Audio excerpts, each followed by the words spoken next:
সূরা বাকারার শেষ 2 আয়াত রাত্রে পড়ুন, যথেষ্ট হয়ে যাবে ইনশাআল্লাহ, হাদিসে রয়েছে। আর সূরা বাকারা তেলাওয়াত করতে বলা হয়েছে শয়তান থেকে রক্ষার জন্য বাসা বাড়িকে। সূরা বাকারা পুরোটা তেলাওয়াত করুন, অথবা তেলাওয়াতের যে রেকর্ড সেটা চালিয়ে রাখুন, তাহলে ইনশাআল্লাহ ঘর বন্ধের কাজ হয়ে যাবে। বিশেষ করে মক্কার হারামের ইমাম শেখ মাহের আল মুআক্কিলির যে তেলাওয়াত সূরা বাকারার, এটা রুকিয়ার জন্য, শয়তানের উপদ্রব থেকে বাঁচার জন্য বেশ পরীক্ষিত, উপকারী এগুলো হতে পারে। এটি সুন্নাহসম্মত আমল, সূরা বাকারা তেলাওয়াত করা বা তেলাওয়াত চালু করে রাখা বাসা বাড়িতে।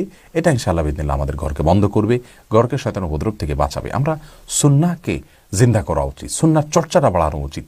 আমরা সব ক্ষেত্রে চেষ্টা করি শর্টকাটে টাকা পয়সা দিয়ে স্থায়ী করে সমাধান করে নিতে, নিজেরা কোনো কাজ করতে রাজি না। ইসলাম বলে আমি নিজে সক্রিয় হব, আমি নিজে আমল করব, আমি কার্যকর ভূমিকা রাখব, আমার সমস্যার সমাধানের জন্য আমি নিজে দোয়া পড়ব।